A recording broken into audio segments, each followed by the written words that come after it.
Alors, avec mon groupe, on est nombreux. Mais à l'époque, on savait que la guerre était déjà finie. Donc, on a décidé de s'en aller et on n'est jamais retourné combattre.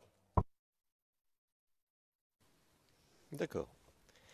Si les rebelles avaient gagné la bataille, par exemple la bataille de Toulepleu, dont vous nous avez parlé, est-ce que les populations crânes des environs auraient été en danger?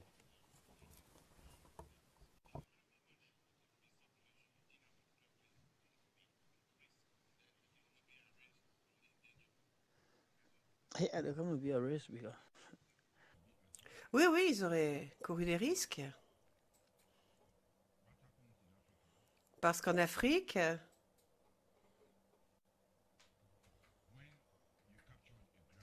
quand on capture du terrain, et quand le terrain est repris par les rebelles, ils font ce qu'ils veulent. Et puis ils sont très durs envers les gens, parce qu'il s'agit de rebelles, pas de forces gouvernementales. D'accord. Et c'est pour parer à un tel danger que les notables de la communauté crâne se sont réunis. Vous nous avez raconté une réunion qui a eu lieu à Koumassi, qu'ils se sont réunis pour parer à un danger comme ça, pour essayer de s'organiser. Est-ce que c'est bien ça?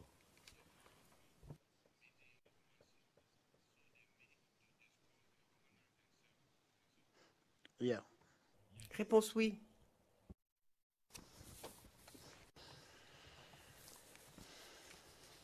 Alors ensuite, si j'ai bien compris, euh, le petit groupe de Libériens, après tout le pleu, hein, je veux dire, le petit groupe de Libériens revient au Libéria et vous nous avez dit que vous souhaitiez, qu'ils souhaitaient, tous, que vous tous ensemble à ce moment-là, vous souhaitiez revenir pacifiquement au Libéria. Est-ce que ils ont, mais que vous ne les aviez pas accompagnés, est-ce qu'ils ont pu revenir pacifiquement au Libéria à cette époque-là?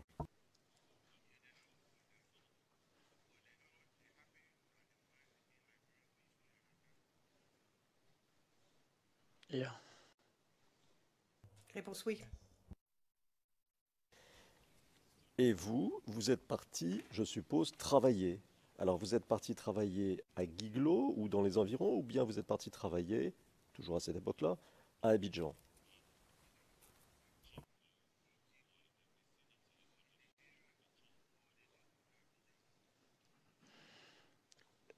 I went Réponse. Je suis retournée à Abidjan pour relancer mes affaires. Mes affaires, mon affaire de fripe. J'achetais des fripes, je les emmenais à Guiglo, je les vendais, je restais un petit moment et après je retournais sur Abidjan. D'accord. Donc ça, c'était la source de vos revenus.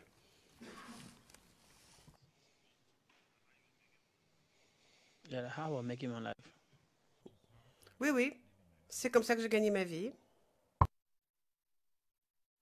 Et cette affaire-là, vous l'avez conservée jusqu'à la crise post-électorale ou pas du tout?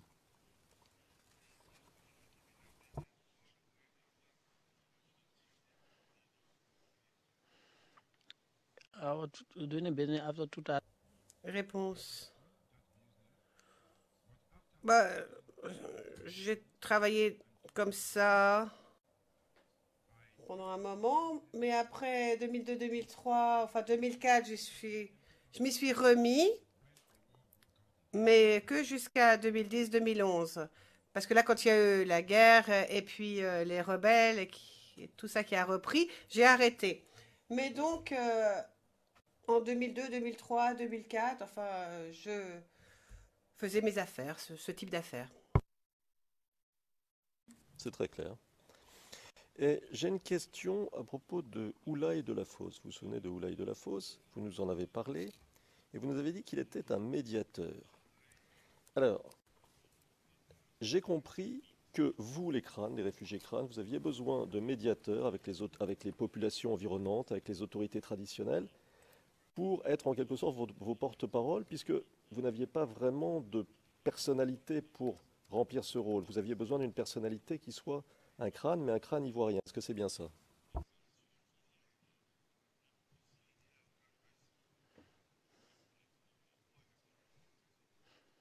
Yeah. Oui, oui. D'accord.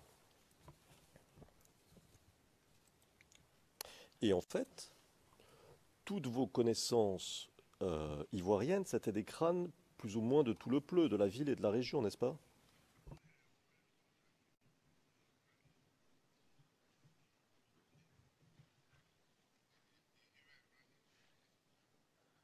Yeah, yeah. They are all Oui. Oui, oui, c'était tous des crânes. D'accord. Je reviens une seconde sur la période où vous avez lutté pour reprendre tout le Pleu. Vous nous avez dit qu'à cette époque, vous étiez allé quelquefois chercher des vivres et vous me dites si c'est bien ça, chercher des vivres à Yamoussoukro. Et que vous étiez trois à aller chercher des vivres à Yamoussoukro. C'est bien ça?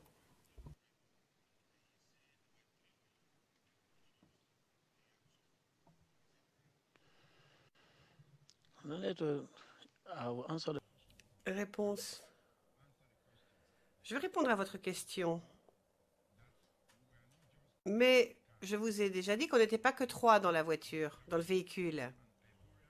Il y avait aussi un commandant ivoirien qui avait son propre véhicule. Et c'était lui qui ouvrait la voie et nous on suivait. Donc il n'y avait pas que des Libériens dans ce voyage. D'accord. D'accord, d'accord. Et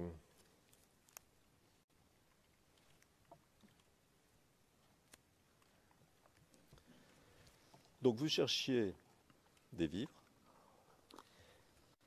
C'était quel type de vivre? C'était pour... bon, une fois que vous nous aurez dit le type de vivre, c'était pour combien de jours, pour combien de personnes à peu près? Est-ce que c'était pour 2 jours, une semaine, 15 jours? Est-ce que c'était pour 5 personnes, 10 personnes, plus, etc. Est-ce que vous pouvez nous dire?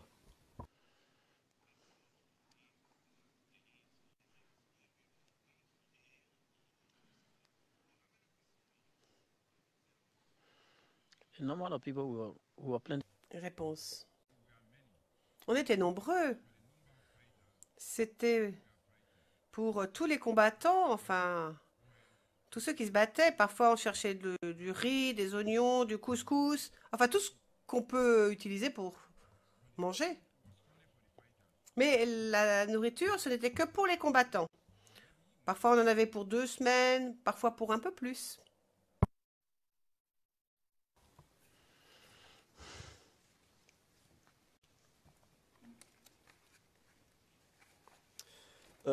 Pour les membres de votre groupe et pour peut-être votre communauté, Oulaï de la Fosse, c'était une personnalité?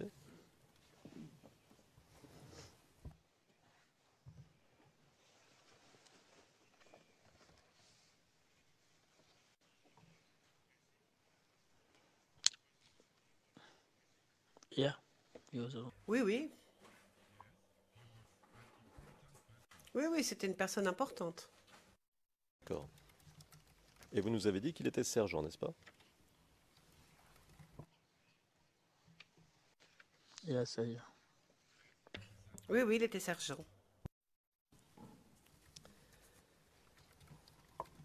Alors, toujours à cette époque où vous avez accompagné la reprise de tout le Pleu, vous nous avez dit être allé, et si je comprends bien de façon exceptionnelle, mais c'est la question que je vais vous poser, à Abidjan de temps en temps pour prendre des vivres. Alors, première question, combien de fois, j'ai compris que vous étiez allé plus souvent à Yamoussoukro qu'à Abidjan. Donc ma question, combien de fois êtes-vous allé à Abidjan pour prendre des vivres à cette période-là? On parle juste de cette période-là.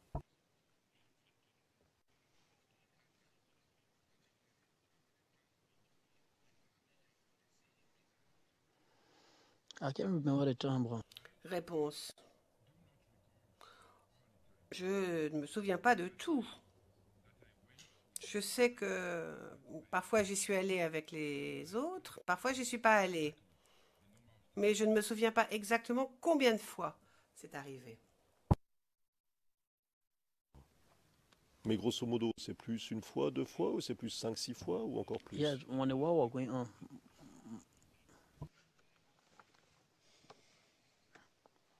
when the war was fighting, the town we stay, maybe Quand c'était la guerre,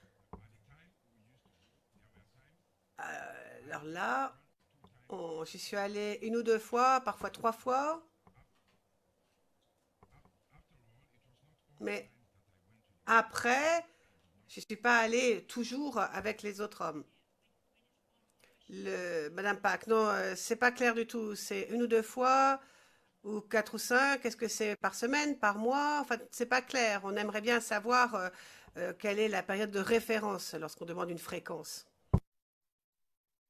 C'était contenu dans le premier terme de la question, qui était à cette période-là, quand il accompagnait les soldats ivoiriens pour reprendre tout le pleu, c'est-à-dire dans cette période de conflit, à laquelle il a été, dit-il, partie prenante. Donc c'est lui qui a exactement le cadre temporel, et nous comprenons plus ou moins quel est ce cadre temporel.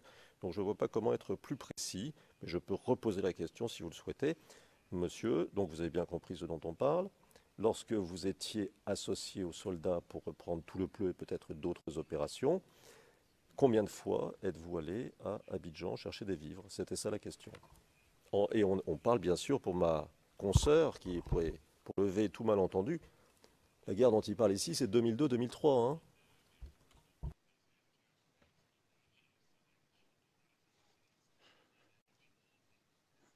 no, it's not hard to make understanding. Readily,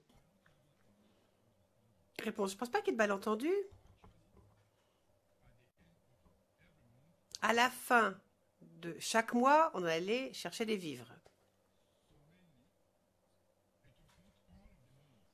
Mais pas, et moi, je ne suis pas allée avec les autres hommes tous les mois. Et parfois, j'étais beaucoup trop occupée sur le front. Et donc, parfois, je n'ai pas fait partie de l'expédition pour les vivres. Mais normalement, à la fin de chaque mois, on allait chercher des vivres.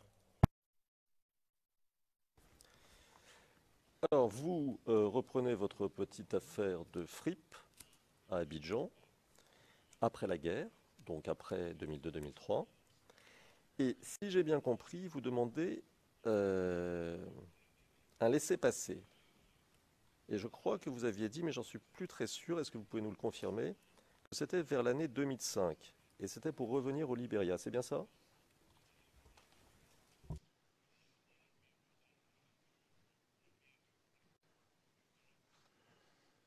I applied for a laissez-passer, but Oui, j'ai demandé un laissez-passer. Mais ce n'était pas du tout pour retourner au Libéria. La seule fois où je suis retournée au Libéria, c'est quand on m'a refusé l'asile en tant que réfugié. Donc là, je suis partie. Et c'est à ce moment-là donc que après la guerre avait été terminée et les Nations Unies n'avaient pas accepté ma demande parce qu'il y a eu ma photo sur le bulletin. Et donc j'ai pas pu avoir l'asile. Alors j'avais plus de documents pour me déplacer. C'est pour ça que j'ai décidé d'aller à l'état-major demander un laissez-passer. Et les militaires m'ont donné un laissez-passer. Et comme ça, je pouvais avoir quelque chose pour me défendre si jamais j'étais interrogée par la police ou par une autorité quelconque. Est-ce que vous voulez dire par là que vous n'aviez absolument aucun document d'identité? no, only the laissez-passer. D'accord. Non, non, que laisser passer. D'accord. Cette demande visant à obtenir le statut de réfugié, vous l'avez introduite quand? À peu près, hein.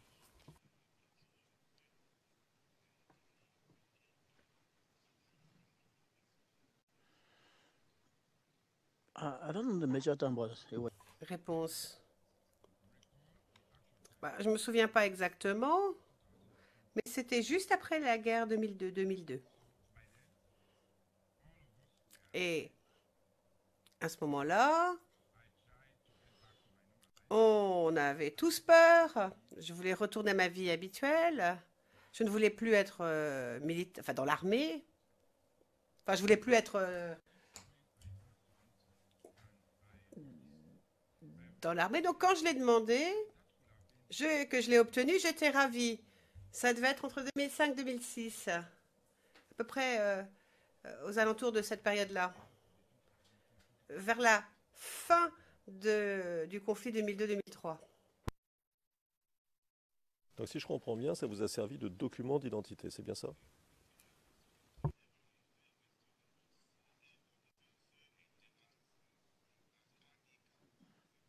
Yeah. Oui, Euh, Vous nous avez dit à un moment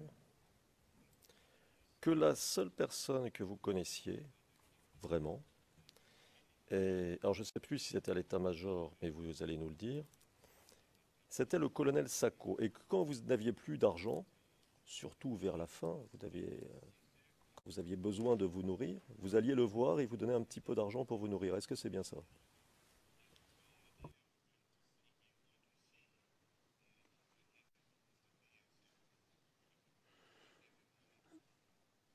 Yeah, it's correct. réponse oui, oui, c'est cela. Mais avant d'avoir la carte, ce n'était pas le colonel Sacco.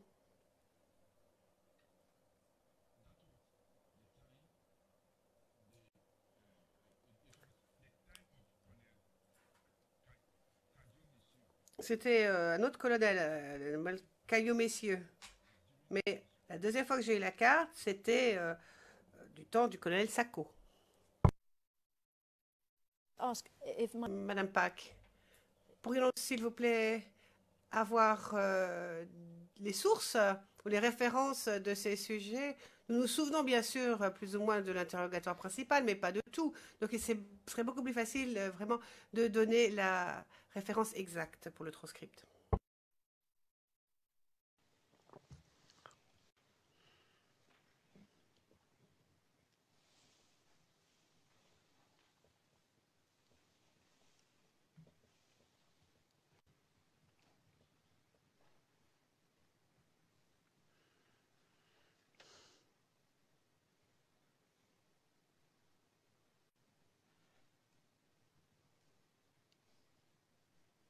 Euh, Vous avez une référence, page 51 des transcrits français, non édités, ligne 21, je cite, oui,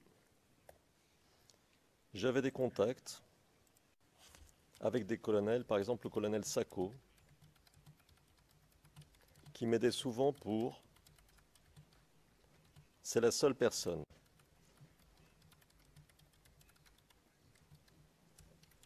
sorry, could we just have a day as well? We just need the trans. Enfin, et le jour du transcript, s'il vous plaît, ou le numéro de transcript? Et puis vous dites, et là je recite, mais c'est une question que je vais vous poser, j'avais d'autres contacts avec des amis chargés de la sécurité.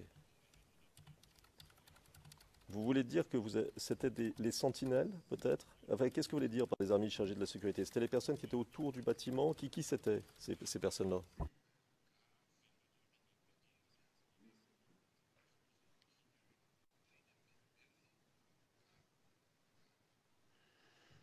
Yeah, because the two.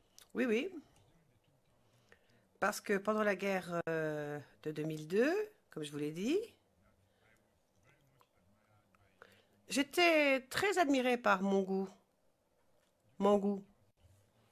Et donc pendant la guerre 2002-2003, bon, enfin après en tout cas lui, il est monté dans les échelons. Et j'allais toujours chercher des vivres à la grande caserne. Et je suis devenue amie avec un grand nombre d'entre eux. Donc là, je faisais référence aux militaires, à tous les militaires qui s'occupaient de la sécurité. D'accord.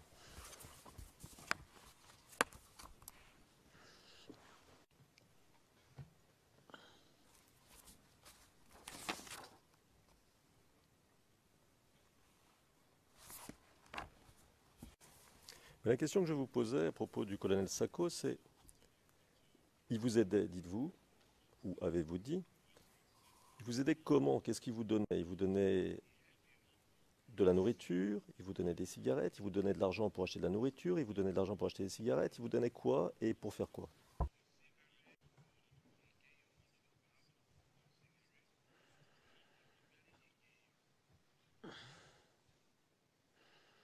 Yeah, I told you for. Réponse, oui. Dès le départ, je vous ai dit que même avant que je demande le laisser-passer, je lui ai demandé de l'aide.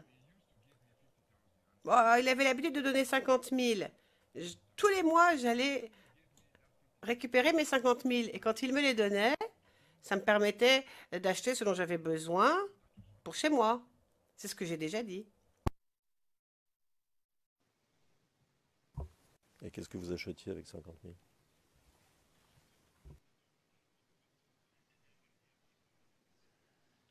It's my own private. Enfin, ça me regarde.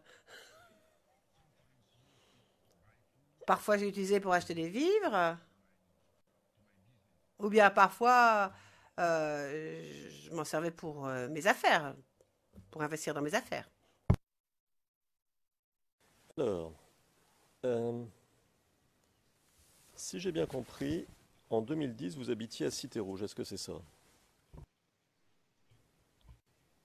2010, hein? C'est-à-dire, disons, pour être plus précis, au début de la crise. Vous habitiez à Cité Rouge. 2010. Yeah. The beginning of the crisis, I was living in Des Plateaux. Réponse. Au début de la crise, j'habitais à Deux Plateaux. C'est en 2011 que je suis allée à Cité Rouge. Et c'est à ce moment-là qu'il y a eu la crise et que je suis allée voir Hubert Oulaï pour me mettre à l'abri. Et il m'a dit qu'il fallait que je passe la nuit là, chez lui, parce qu'il ne m'arriverait rien. Et je lui ai demandé de l'aide. Et il m'a donné de l'aide. Ça, on a bien compris parce que vous l'avez déjà expliqué à plusieurs reprises. Moi, ce qui m'intéresse, c'est où vous habitiez au début de la crise. Donc, vous dites Deux Plateaux. Où ça exactement?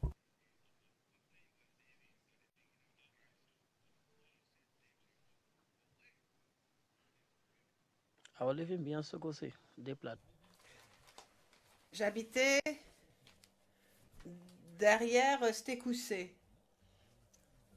Alors, ils vont vous le dire, hein, si vous allez demander à qui que ce soit, que c'est là que j'habitais. Depuis longtemps?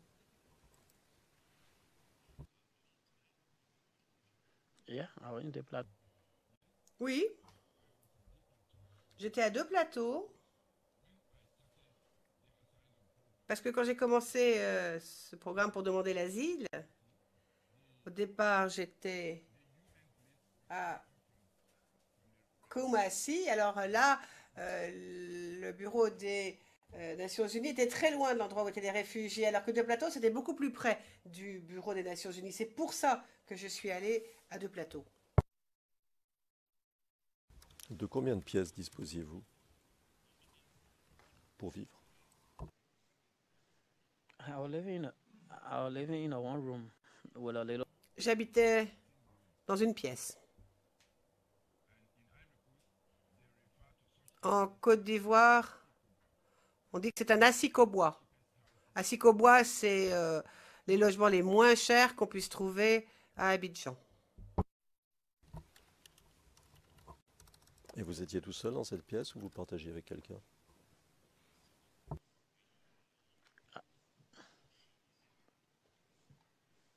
Yeah, no, when I shared it with my little girlfriend, but now I'm sharing it.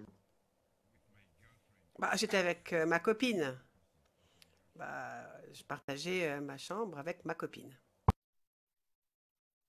D'accord.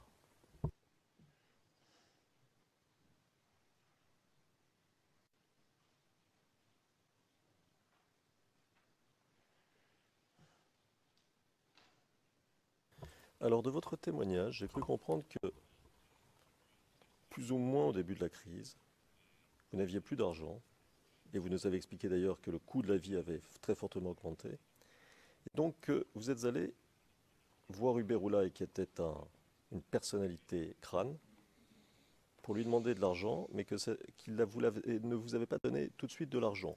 Il ne vous l'a donné qu'à votre 3e ou 4e voyage, ou visite plus exactement, qui était le 16 décembre. Est-ce que c'est bien ça?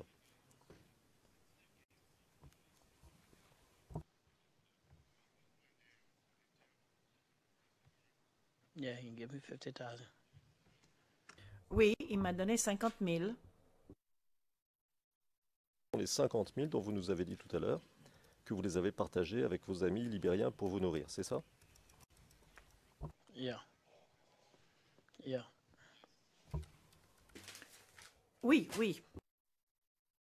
Est-ce que vous ne vouliez pas, parce que vous me pardonnez de vous le dire, mais ce n'était pas très clair dans votre témoignage, est-ce que vous ne vouliez pas en même temps quitter la ville, partir?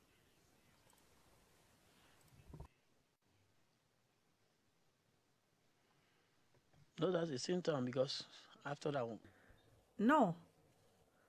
C'était en même temps, au même moment. Lorsque j'ai reçu les 50 000, il n'a pas fallu très longtemps avant qu'il y ait des émeutes à la RTI. Donc c'est à cette époque-là. L'interprète. Monsieur le Président, nous nous sommes rendus compte que le témoin n'attend pas l'interprétation en libérien. On se demande s'il ne comprend pas directement le français. Le Président, est-ce que vous écoutez le français? Le témoin. Non, j'écoute l'interprète. J'écoute l'interprète. Le Président, vous écoutez l'interprète. Le témoin. J'écoute l'interprète, mais ça a été coupé. Voilà pourquoi. Le Président. Message de la cabine anglaise. Les interprètes libériens demandent encore une fois que le témoin ralentisse. Le Président. Oui, veuillez ralentir. Monsieur le témoin, maître Altit, veuillez poursuivre. Merci, Monsieur le Président. Ma question était donc, je vous repose la question, est-ce que à ce moment-là, ou un peu après, ou un peu avant, enfin, dans le contexte de la crise, est-ce que vous ne vouliez pas partir? Parce que j'ai cru l'avoir compris de votre témoignage, mais encore une fois, ce n'était pas très clair. Donc je vous pose la question pour que vous me répondiez plus clairement, si vous pouvez naturellement. Est-ce que vous n'avez pas essayé de partir? Est-ce que vous ne vouliez pas quitter la ville? yeah, I was trying to lead the town, but Oui, j'essayais de partir, mais je n'ai pas pu parce que les gens avaient repris le terrain un peu partout, donc c'était extrêmement délicat pour moi. Je n'ai pas pu m'échapper facilement. C'est pourquoi j'ai décidé de rester dans un autre endroit. D'accord, d'où le déménagement à Cité Rouge, c'est ce que vous dites. yeah. Oui, oui.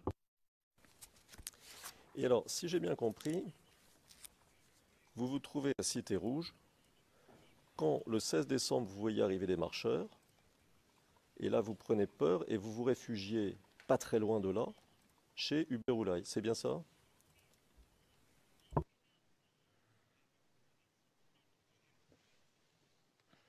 Yeah. Oui, D'accord. Et dites-moi, j'ai une question qui me vient. Pardon, hein, vous me pardonnez, je saute un peu du coq à l'âne.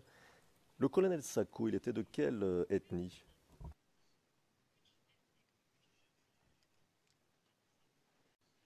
I don't know a real tribe.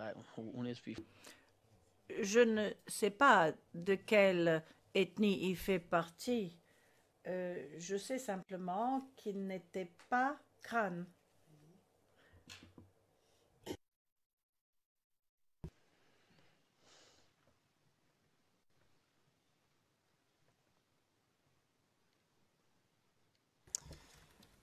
Est-ce qu'il est juste de dire que, tentant de quitter la ville, mais ne disposant d'aucun argent, d'aucun moyen, vous, c'est-à-dire vous-même et votre petit groupe, vous vous rapprochez de la résidence en espérant convaincre ceux qui s'y trouvent de vous aider? Est-ce que c'est ça l'idée? Est-ce que c'était ça l'idée?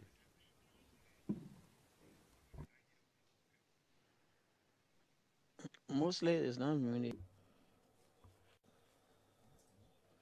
Surtout, Lorsqu'on partait pour la résidence, on ne pensait pas à l'argent, mais plutôt à notre sécurité. Nous voulions être en sécurité. Ce n'était pas pour de l'argent, vous savez. D'accord, d'accord. Et est-ce que c'est sur le chemin que vous êtes attaqué? Parce que vous nous parlez d'un incident à un moment, et il semble que ce soit à cette occasion. Et dites-nous si c'est à ce moment-là, quand vous êtes sur le chemin de la résidence, que vous êtes attaqué. Il y a eu un incident, et je crois qu'il y a eu 2 morts. Est-ce que c'est bien ça? Yes. Oui, Tout c'est clair, tout c'est clair. Euh, et ensuite, si je comprends bien, vous allez en quelque sorte graviter les jours suivants autour de la résidence et même mener ce que vous avez appelé des patrouilles. C'est bien ça? Tout autour de la résidence. Est-ce que c'est bien ça?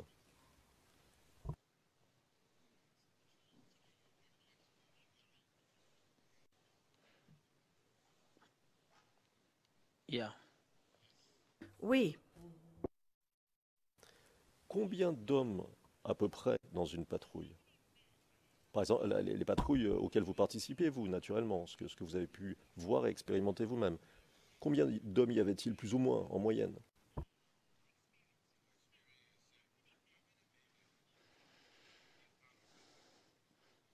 Part of the patrol, it seemed 16 or 15 men that were together.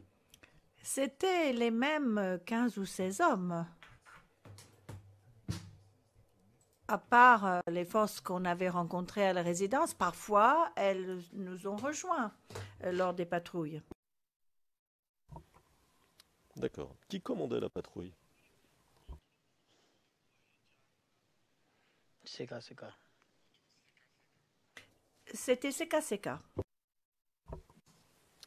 Je parle du commandement sur le terrain, hein, pas le grand commandement. Je parle de celui qui, vous nous dites qu'il y avait à peu près 15 ou 16 hommes. Parmi ces 15 ou 16 hommes qui étaient là sur le terrain, en train de marcher, en train d'aller je ne sais où, I was the command. I was the commander. And then J'étais moi le commandant, c'était moi. fighting there. Et s'il y avait des coups de feu contre nous, c'est moi qui décidais de déplacer mes hommes pour aller voir ce qui se passait. Je ne restais jamais en arrière, j'allais avec mes hommes. et quand vous dites vos hommes, sont toujours les 15, 16 même Libériens, on est d'accord? Yeah. Yeah. D'accord. Oui, Quelle qualification vous aviez pour commander une patrouille? Quelle qualification militaire vous aviez?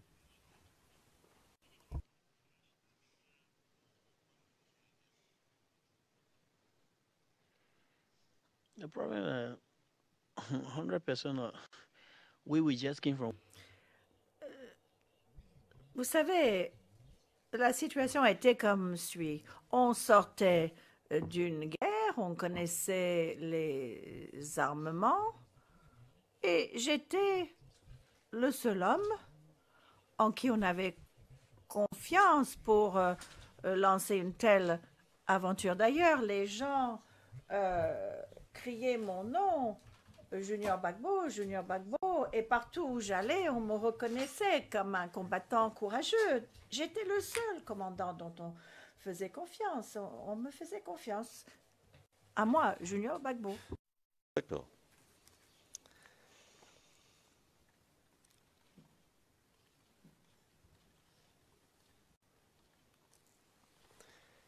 Euh,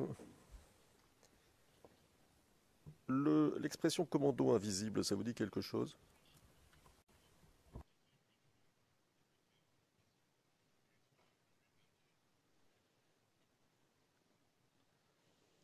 Invisible. Okay. Invincible, vous avez dit? Invisible? Le commandant invisible, c'est cela? Oui. Vous pouvez nous dire en deux mots, hein, de quoi il s'agissait?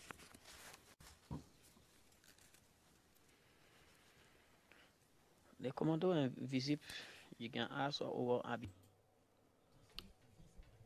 Eh bien, si l'on parle de commandant invincible, si vous allez aujourd'hui à Abidjan et que vous parlez à quelqu'un, vous verrez que des gens avaient été tués tout simplement parce que quelqu'un a sauté d'un véhicule et a tiré en vrac. Et même si aujourd'hui vous allez à Abidjan et que vous posez la question, ils vont vous le dire, Madame Pack. Je pense que lorsque l'on lit commandant invincible, cela doit être commandant invisible. Le président, le traducteur a bien dit invincible. Et il y a eu ensuite une correction. Les deux termes ont été dits par la cabine libérienne. Madame Pack, on pourrait peut-être clarifier s'il s'agissait de commandant invincible ou invisible, président. Je crois que c'est tout à fait clair puisque il y a eu une correction invisible.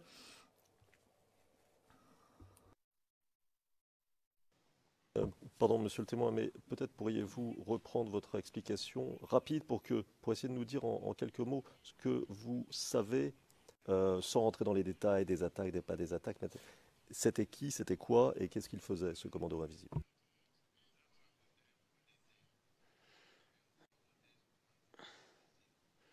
Le commando invisible, on est Le commando invisible se trouvait dans les zones centrales de la ville, au milieu. Et il y avait quelque chose que l'on appelait le compteur taxi. Vous savez, quelqu'un surgissait d'un taxi et commençait à tirer. Et il disait que Gbagbo ne voulait pas qu'on tienne des élections et du coup, ils avaient mis en place des choses un peu bizarres. Et d'ailleurs, j'étais à Deux Plateaux à ce moment-là. Vous pouvez même poser la question. À l'arrière du Secos, vers 10 heures du matin, on pouvait voir quelqu'un sursauter d'un taxi et commencer à tirer aux alentours, dans la zone des affaires de la ville. Et donc moi-même, j'ai vu des cadavres de personnes. Et les gens disaient, c'est cela qu'on appelle les commandos invisibles. C'est ainsi que cela s'est produit à plusieurs reprises dans des zones différentes. D'accord. Donc ce que vous voulez dire, c'est que ce commando invisible, les membres de ce commando invisible menaient des actions terroristes. C'est ça que vous voulez dire?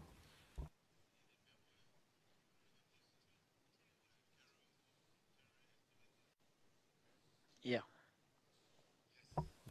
Oui. Les avez-vous jamais affrontés?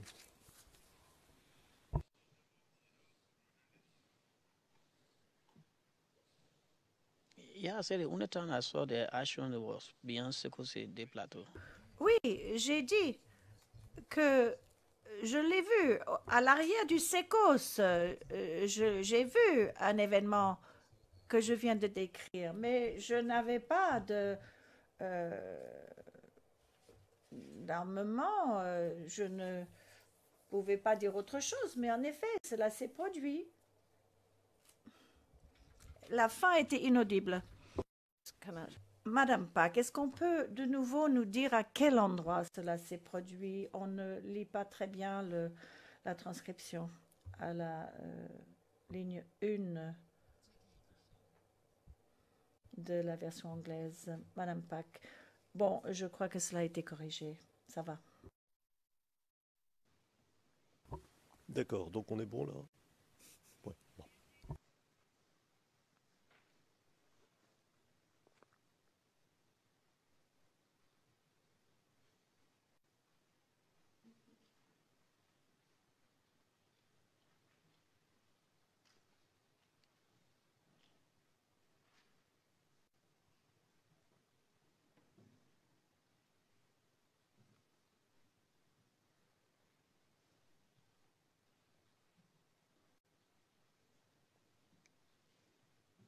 Alors,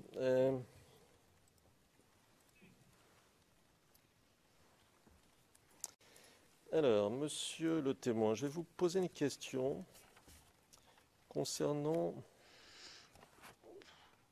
vos contacts avec les autorités actuelles. Et je vais parler d'un rapport d'un enquêteur du bureau du procureur. Alors, il est possible que je préviens le bureau du procureur pour que, s'il souhaite que nous passions à huis clos partiel, il puisse le dire.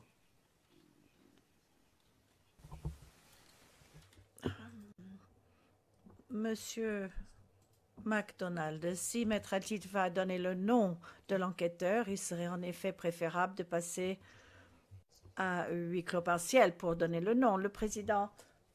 Mais est-ce que nous avons besoin d'indiquer le nom de l'enquêteur? Est-ce que vous êtes obligé, Maître Atit, de mentionner le nom de l'enquêteur? Non. If it's only about the name. Le président, non, dites-vous.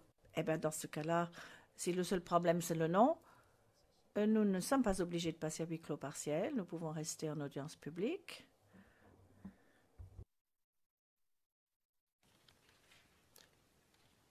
Vous avez rencontré le 22 août 2016 un enquêteur du bureau du procureur et un interprète en Liberian English vous ont rencontré. D'accord? Je dis pas où, mais vous savez. D'accord. Le 22 août 2016. Vous vous souvenez de ça?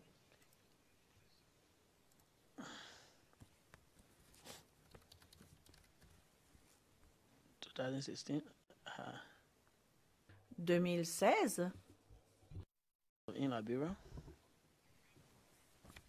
Vous voulez dire en dehors du pays ou au Libéria? De garder les choses un petit peu floues pour vous. Excuse me. Let's go into private session for this section, just so. Le président, on va passer à huis clos partiel pour cette partie-là, pour définir qui, le lieu, etc. Et ensuite, on reviendra en audience publique. Huis clos partiel.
La greffière d'audience. Nous sommes en audience publique. Le président, veuillez poursuivre. Allez-y.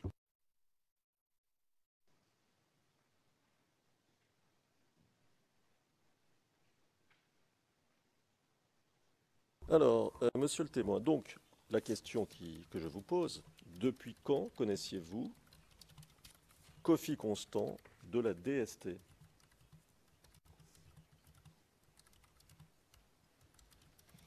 That just is from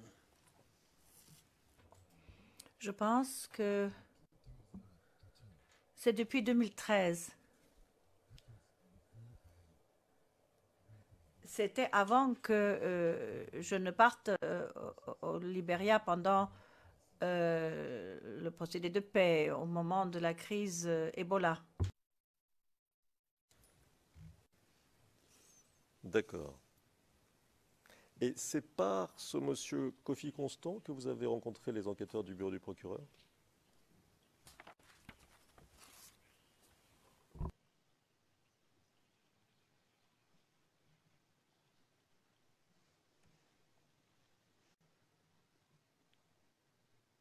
when I asked and when Emma called me, I told her how she get my number. Lorsque l'enquêteur m'a appelé, je lui ai dit, ou plutôt je lui ai demandé comment elle avait eu mon nom, et elle m'a répondu qu'elle ne pouvait pas me le dire tant qu'elle ne m'avait pas rencontré. Et j'ai demandé à M. Constant, je lui ai dit, tu es le seul à avoir mon numéro en Côte d'Ivoire. Et j'ai dit, voilà, il y a un enquêteur de la CPI qui est venu me poser des questions. Comment est-ce qu'ils ont eu mon téléphone? Est-ce que tu es au courant? Il m'a répondu oui. Il le savait et que c'est lui qui nous avait mis en contact. Très bien. Écoutez, c'était une réponse extrêmement claire. Je vous en remercie. Et je vous remercie d'avoir bien voulu répondre à mes questions. Monsieur le Président, ceci conclut mon interrogatoire et l'interrogatoire au nom de l'équipe de défense de Laurent Gbagbo.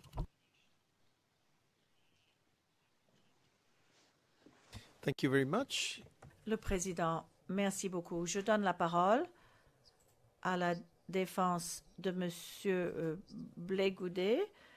Monsieur le témoin, la défense de M. Gbagbo a terminé. C'est maintenant la défense de M. Blé Goudet qui va vous poser des questions. Maître Zakou, Oui, Monsieur le Président. let me just... I want to use Le Président, le témoin, je souhaite aller aux toilettes, s'il vous plaît. Le Président, allez-y, bien sûr. well, we could...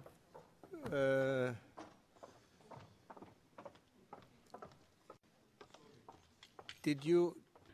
Le Président, vouliez-vous discuter de quelque chose?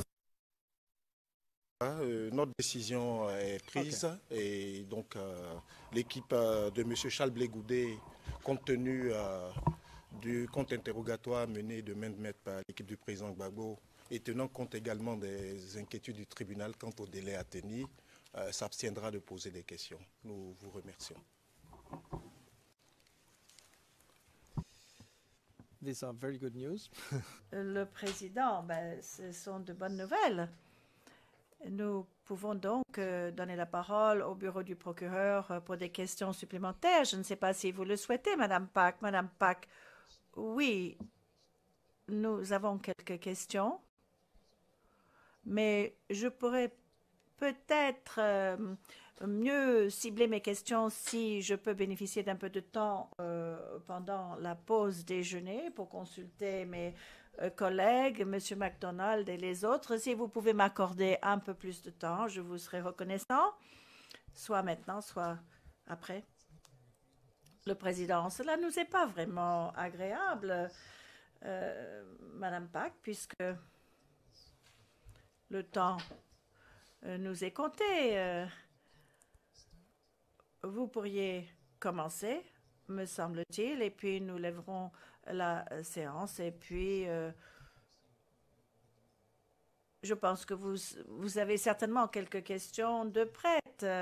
Madame Pack, oui, bien sûr, Monsieur le Président. Le Président, si vous ne pouvez pas terminer, on peut revenir comme d'habitude à 14h30 et vous aurez encore du temps après la pause déjeuner, mais nous aimerions commencer le prochain témoin dès aujourd'hui.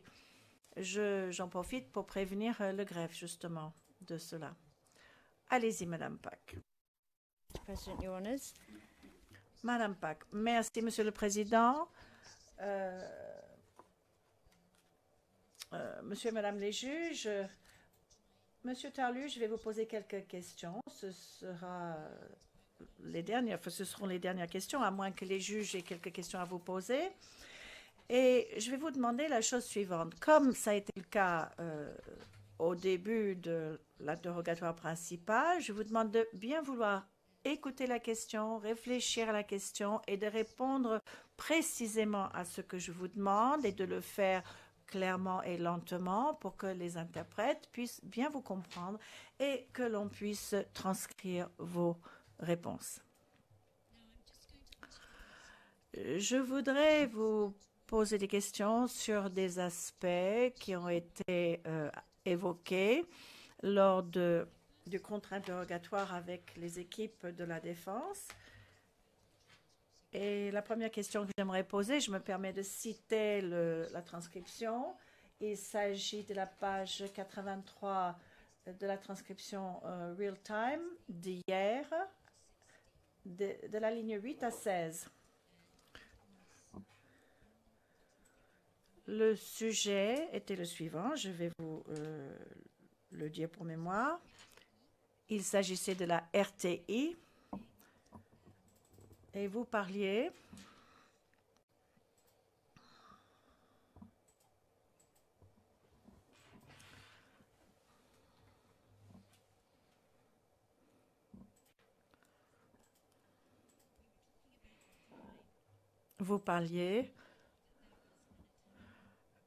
du moment où il y a eu une attaque sur la RTI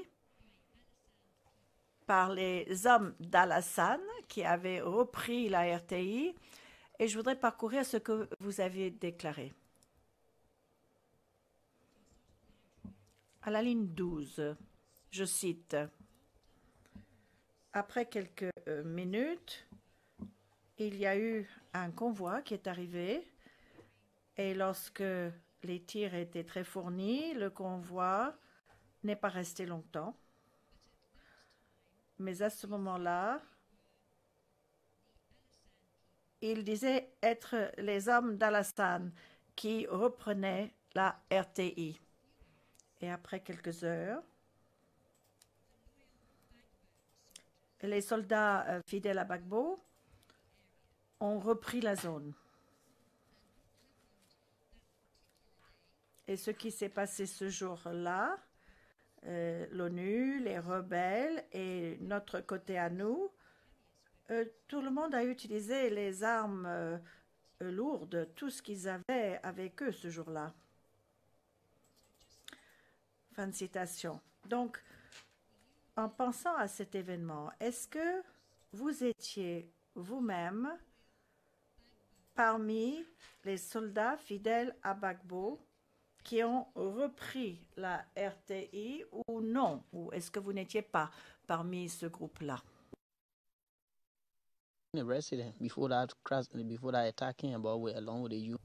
Avant cette attaque, je me trouvais à la résidence. C'est là que j'étais. Nous avons combattu pendant 3 jours. Tout le monde est au courant à Abidjan. Nous avons combattu pendant 3 jours. Lorsque le président de la RTI était là et il a reçu une balle dans la jambe, je ne mens pas. Et nous avons combattu. Question. Je voulais tout juste vous demander des compliments. Je ne suggérais absolument rien d'autre. Je vous demande pardon de vous avoir interrompu.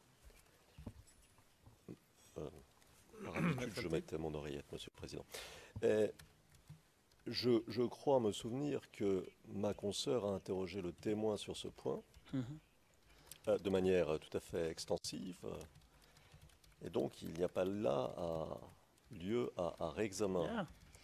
Peut-être y a-t-il une approche différente entre la Chambre et nous, mais à partir du moment où ça a été abordé dans l'examen principal, dans l'interrogatoire principal, c'est la liberté et aussi la responsabilité, par conséquent, la liberté entraîne la responsabilité du procureur ou de l'interrogateur en général de savoir les questions qu'il pose ou qu'il ne pose pas. Et si mon estimé consoeur a considéré de ne pas avoir à poser cette question au moment où elle interrogeait sur ce thème le témoin, eh bien maintenant, la responsabilité lui en incombe. C'est normal. Il n'y a pas là nouvelle matière, il n'y a pas là nouveau sujet, il n'y a même pas là nouvelle approche. Donc il n'y a aucune raison nous semble-t-il, Monsieur le Président, Madame, Monsieur, aucune raison d'aborder ce thème déjà abordé au cours d'un contre-interrogatoire, d'un réexamen. Yeah, but it's not about a new issue. Le juge président, mais il ne s'agit pas d'un nouveau sujet, il s'agit simplement de poser des questions supplémentaires relatives à des questions qui nécessitent un éclaircissement par la partie appelante. Il ne s'agit pas de poser de nouvelles questions. Veuillez poursuivre, Madame Pack.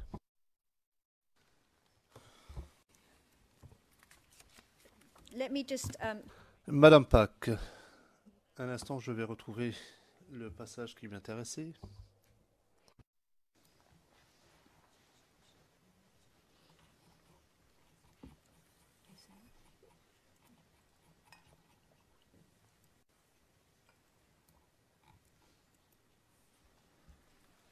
now, so just to ask you about this.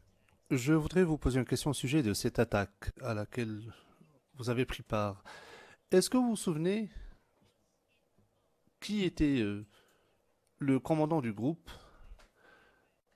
loyal, de soldats loyaux à Gbagbo, qui avait repris la RTI? Est-ce que vous vous souvenez qui les commandait? Réponse. Oui, mais je ne peux pas me rappeler tous les commandants. À l'époque, le commandant du palais était également présent.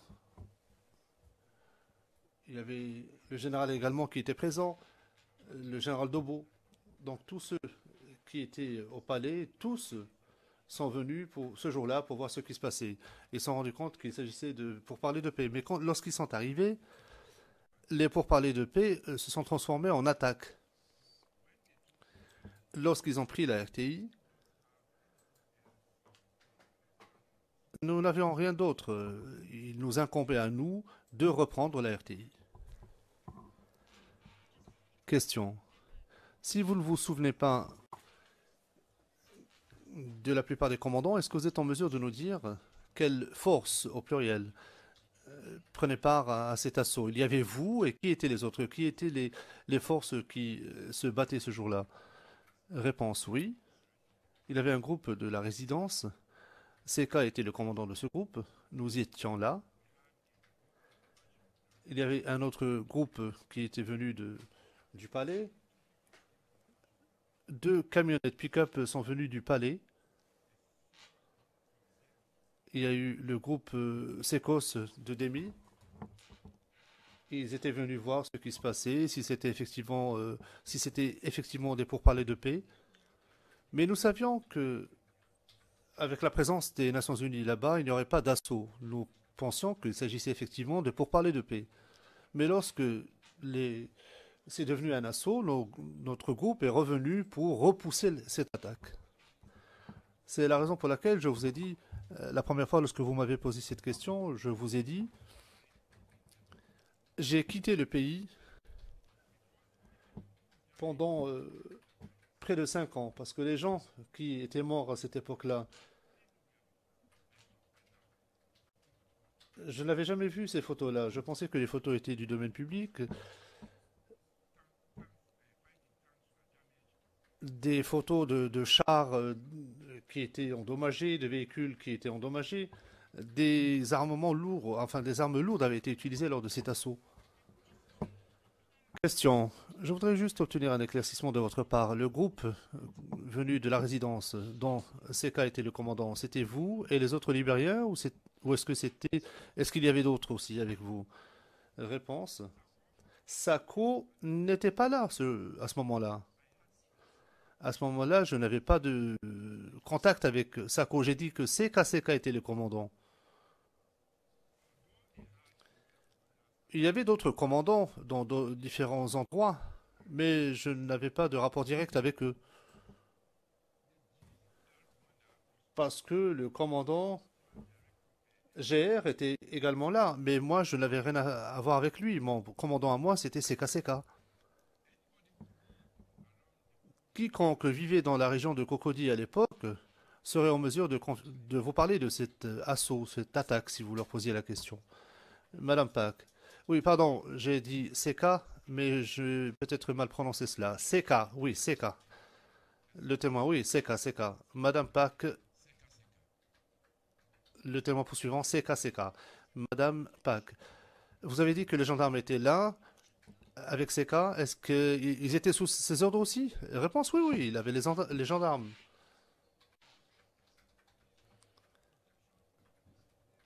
Parce que la protection de la résidence...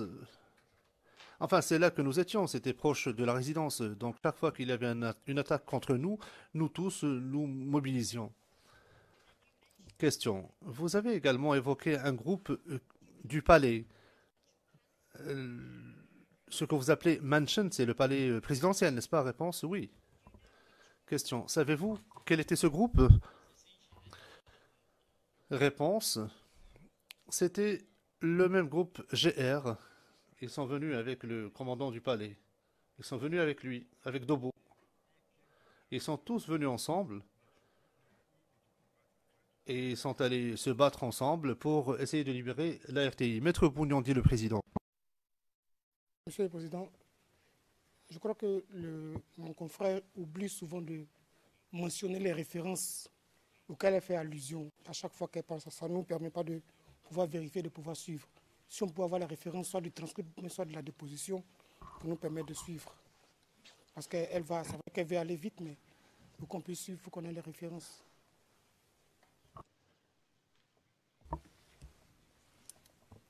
Le juge président. Oui, comme elle a demandé à ses contradicteurs elle-même. Madame Pack, je parle de mémoire parce que tout cela se déroule en temps réel. CK, c'est la page 60-61 de la transcription en temps réel. Page 62, vous avez mentionné un autre groupe et je pense que c'était aussi à la page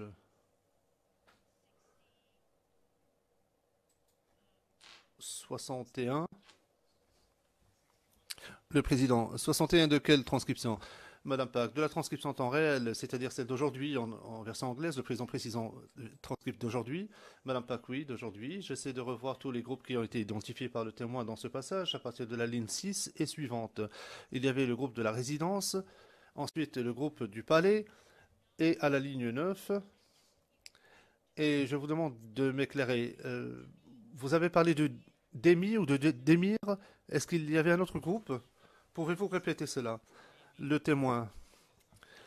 Non, on l'appelle ce groupe 2000. C'est le groupe qui était rattaché à la RTI. C'est le groupe qui a été bombardé. 2000. Il y avait différents groupes dans la ville. On les appelle des cercles.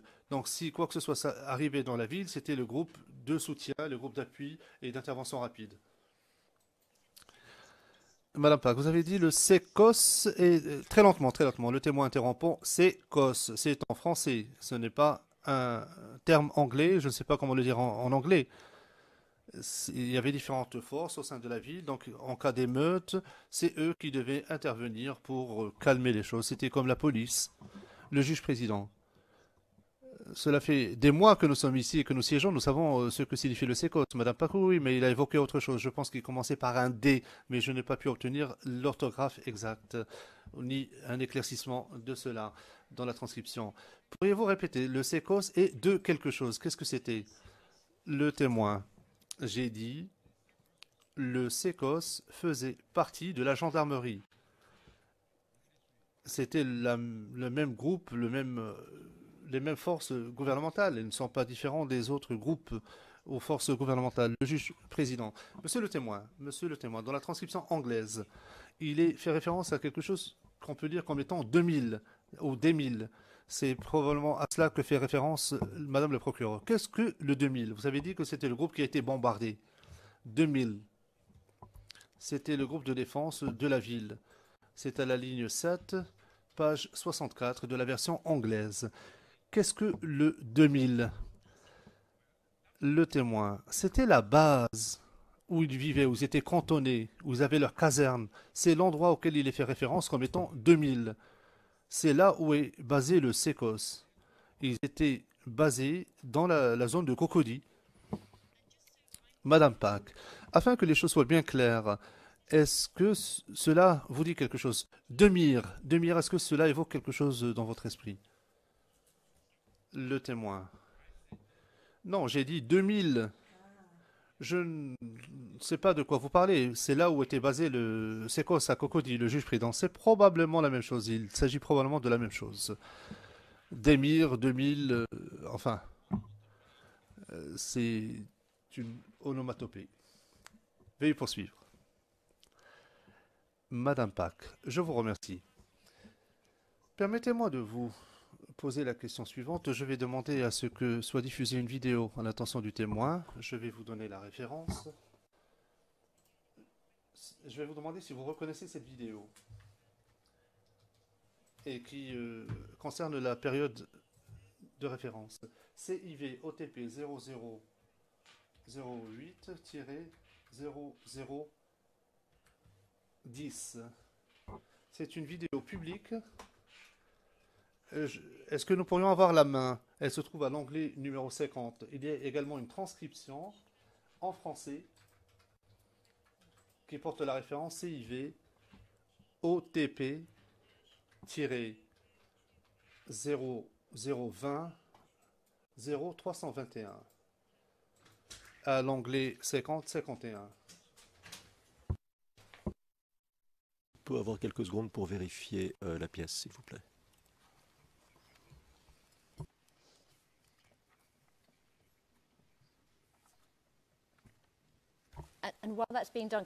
Madame Pack, je vais donner également le minutage. Il s'agit de 0000-000327.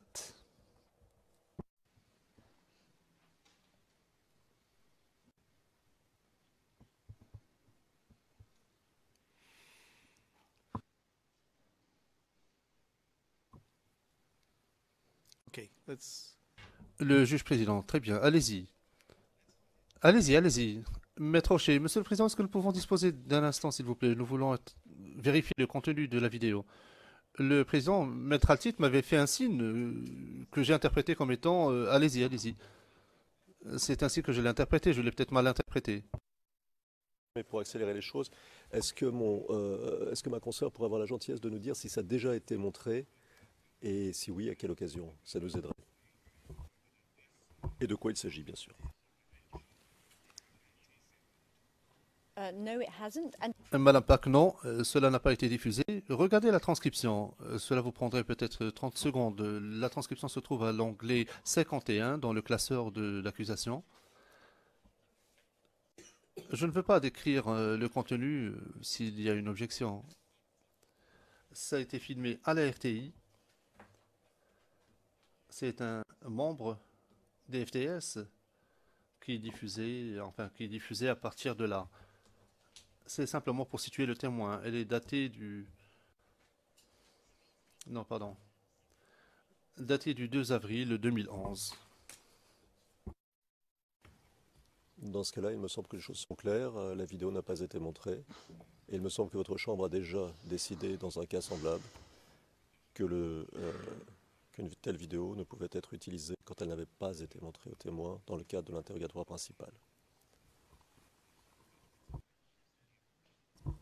C'est une nouvelle pièce, point examen, nous faisons donc objection sur ce point.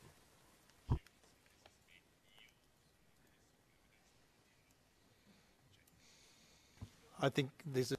Le juge président, je pense que ce n'est pas juste. C'est la décision de mars qui était précédée par la décision relative à la conduite de la procédure. I say it is on the list. Madame Pak, comme je l'ai dit, le document fait partie de, ou est inscrit à la liste de pièces. Est-ce que nous devrions simplement le diffuser, le président? Oui, allez-y. La Côte d'Ivoire est en marche. Votre télévision avait été attaquée. Elle a été libérée hier matin après 10 heures de combat. Ce sont les forces de l'ONUCI qui ont attaqué la RTI. Ils étaient appuyés. Ces forces étaient appuyées par des mercenaires guinéens, maliens, sénégalais, béninois et burkinabés. Le président de la République, le président Laurent Gbagbo, est à sa résidence et cette résidence n'a jamais été attaquée, contrairement à ce qui est annoncé par les radios dites internationales, les radios françaises, les télévisions françaises, les radios et télévisions américaines, les radios et télévisions britanniques, ces radios qui se sont surnommées pompeusement radio internationales. Le président de la République est donc au travail. Il continue de veiller sur la Côte d'Ivoire et sur tous ceux qui habitent et croient à notre pays. Maintenant, j'accueille le lieutenant-colonel Gouanou Alphonse, chef de planification du point d'appui d'Abidjan, pour nous lire un communiqué, pour nous lire un message aux forces de défense et de sécurité de Côte d'Ivoire. Vous avez la parole. Merci. Communiqué numéro 1 du PC du point d'appui du 2-04-2011. Depuis le début de la crise post-électorale, les positions des forces de défense et de sécurité de Côte d'Ivoire ont été attaquées par des hordes de combattants de fortune appuyés notamment par les forces de l'ONUCI et de la LICON. Partout sur le territoire national, les actions de ces forces se sont soldées par des assassinats, des tueries, des vols, des enlèvements, des viols dont étaient malheureusement victimes d'innocentes populations. Également par la destruction des biens privés et des infrastructures publiques. Les forces de défense et de sécurité de Côte d'Ivoire, tenant à réaffirmer leur détermination à assurer leur devoir régalien de protection des personnes, des biens et des institutions de la République de Côte d'Ivoire, conformément aux lois dont elle s'est librement dotée, demande à l'ensemble des personnels des forces armées nationales, de la gendarmerie nationale, de la police nationale, des douanes ivoiriennes, des eaux et forêts et des affaires maritimes à rejoindre les unités suivantes. Base navale de Lokodro, escadron de Yopougon, le premier BCP de l'ancien camp d'Akwedo, le premier bataillon du nouveau camp d'Akwedo, le demi situé à Cocody, non loin de Sécos. Elles invitent par ailleurs les vaillantes populations ivoiriennes et celles des pays amis vivant en Côte d'Ivoire à rester vigilantes et à vaquer librement à leurs occupations en toute quiétude. Faites à Abidjan le 2 avril 2011. Je vous remercie. Merci mon colonel.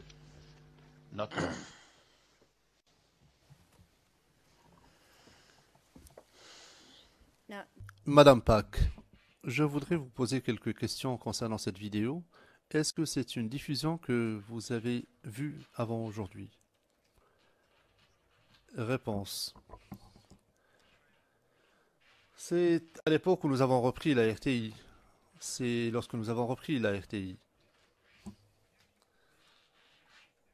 Le DEMI fait partie du même cercle. Le DEMI est situé à Cocody. C'est une base militaire qui s'appelle le DEMI. Le SECOS aussi fait partie de la même armée. C'est le nom que j'ai évoqué précédemment. Je parlais du DEMI. Je ne sais pas comment on l'appelait en anglais, mais c'était ainsi qu'on l'appelait à l'époque. On l'appelle le DEMI. Le SECOS, le DEMI font partie de la même armée.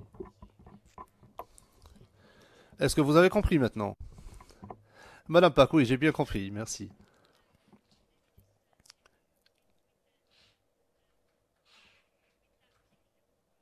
S'agissant de cette diffusion en particulier, est-ce que vous l'avez vue vous-même? Réponse. Même avant qu'il n'aille à cet endroit-là, nous étions déjà retournés à notre base. Nous n'avions pas de privilège pour nous rendre à la station pour voir ce qui s'y passait. Ce qui est dit, c'est ce que je vous dis.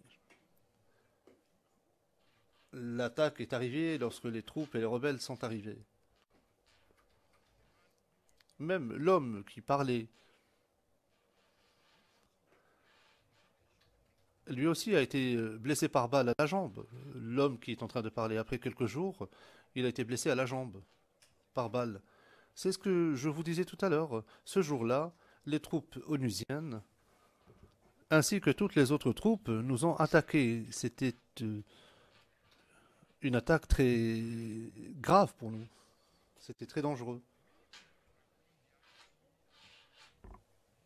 Nous ne pouvions donc pas aller voir ce qui se passait. C'était les commandants, les militaires, c'est eux les commandants. Ce sont eux qui avaient l'autorité d'y aller, pas nous. Madame Pack. Et en visionnant cette vidéo, est-ce que vous avez reconnu ces personnes? Nous savons qui était en train de parler parce que le nom nous a été indiqué, mais ceux qui étaient autour de lui, est-ce que vous les avez reconnus? Réponse non. Non. La vidéo. Enfin, sur cette vidéo, je n'ai pas pu voir les visages de ceux qui étaient derrière lui, mais le commandant lui-même, son visage, je l'ai vu, je l'ai reconnu comme étant un commandant militaire, mais les autres, peut-être qu'il était plus haut gradé que Seka, je n'en sais rien. Nous étions les seuls hommes qui étaient à Cocody.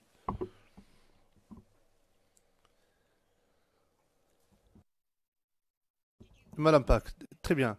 Vous avez connu personnellement ce commandant? Le commandant qui parlait. Réponse. Non, non, je ne l'ai pas connu personnellement. Non, je ne l'ai pas connu. Les gens que je connais, ce sont ceux qui répondent au nom que j'ai évoqué lors de ma déposition. Madame Pack. Et le nom Gouanou, est-ce que cela vous évoque quelque chose? Est-ce que vous connaissez ce... Non. Réponse. Oui, Gouanou était un militaire. Mais je n'étais pas proche de lui, il n'était pas proche de moi non plus. Les gens qui étaient proches de moi, avec qui j'étais tout le temps ensemble, je discutais avec eux, nous nous connaissions, mais les autres, comme lui, je n'étais pas proche de lui, j'étais pas proche de lui, je ne l'ai pas connu. Le président, maître Altit.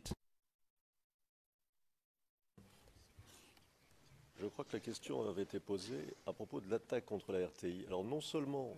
Oui, mais Monsieur le Président, c'est un nouvel interrogatoire principal auquel nous assistons. Alors non seulement on est un peu loin de ce que nous pensions être... mais ça n'aura pas de fin, parce qu'après nous aussi, il faudra qu'on contre-interroge, vous comprenez?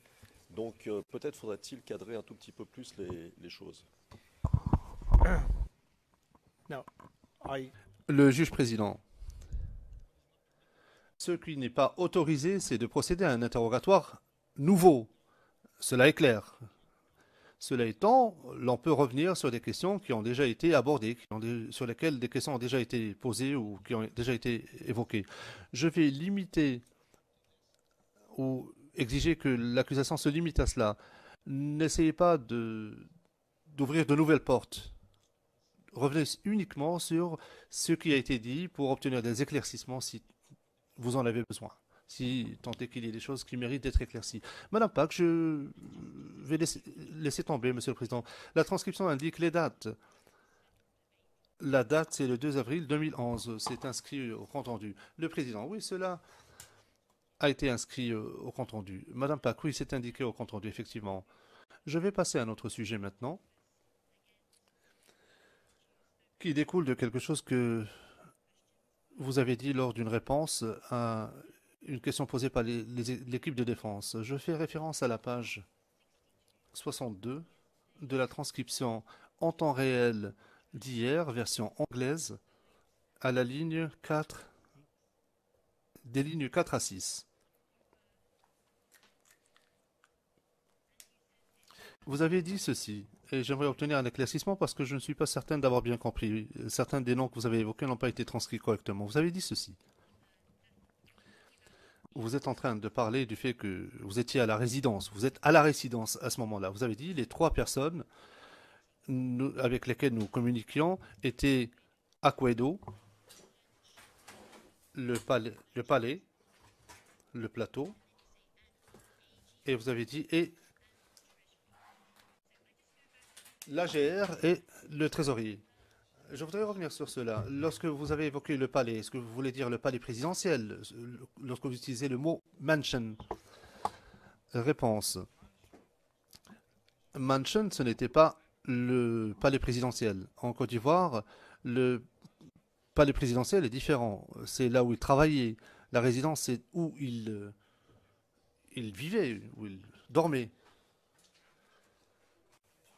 Nous étions en communication avec ces 2 endroits pendant cette période-là. Mais après cela, lorsqu'Alassane a été proclamé président, les communications avec la résidence et le mansion, tout cela a été interrompu.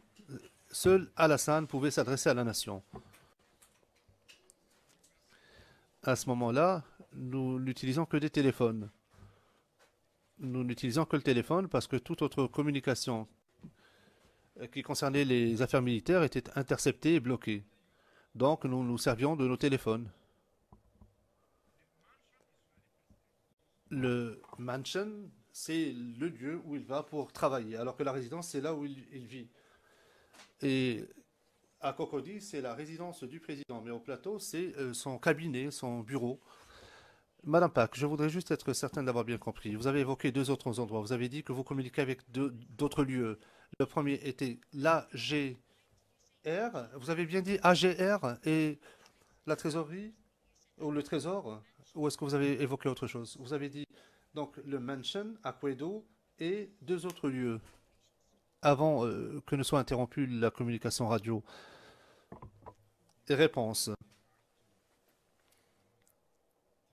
Là, vous me ramenez, vous me replongez dans une autre époque. J'ai évoqué 3 lieux, en fait 4 lieux pour être précis, avec lesquels nous avions des communications. Parce qu'à Abidjan, nous ne pouvions communiquer qu'avec ces 4 lieux. Écoutez-moi attentivement. Il y avait Aquedo, la résidence, la RTI, le palais présidentiel et le trésor. Et c'est la zone qui était responsable de la protection du bureau ou du mansion au plateau. Question. Et vous communiquez avec ces lieux par radio? Réponse. Oui, c'est moi qui communiquais. Nous avions un chef de transmission de la résidence de la République de la Côte d'Ivoire. C'était KT. Lui, il nous relayait des informations, des communications afin de nous en informer. Lorsqu'il recevait des informations, il échangeait avec nous pour que nous soyons au courant.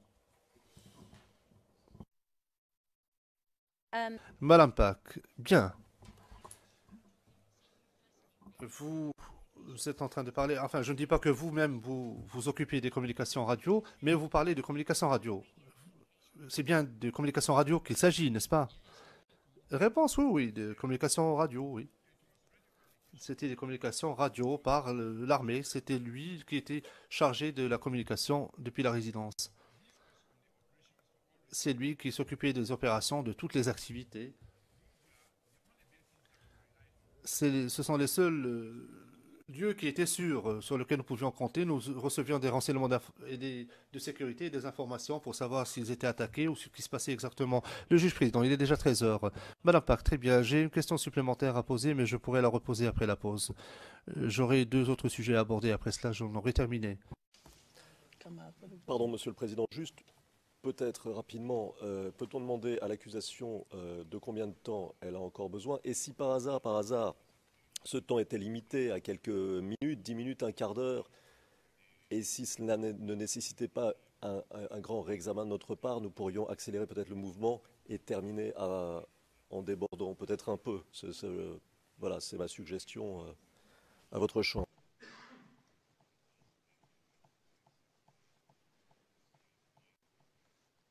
I think I Oui.